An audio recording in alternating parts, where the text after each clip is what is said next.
So hi guys, welcome back to my YouTube channel again. So guys, in this video we will see how to turn off annoying sound in the VS Code. So guys, if you want to turn off the annoying sound in the VS Code, so guys, it is very easy. For this guys, first of all, you simply go to the setting of in your Visual Code. Okay, so you simply close it first, then go for the settings.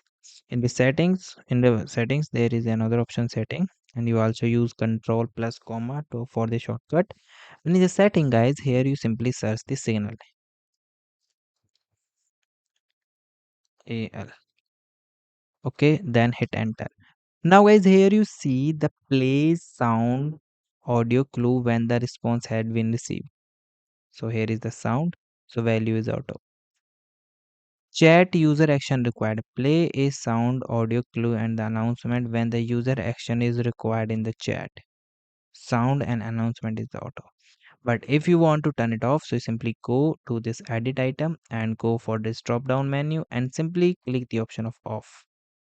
Then go here, drop down menu and turn it off. Again click here, then go drop down menu and turn it off. So this is the way that you can do. And if you get more things, so guys, here you see there are the other things that you can do. So guys, thank you and have a nice day, and guys, subscribe our YouTube channel for the further informations. I hope this video is very helpful for you.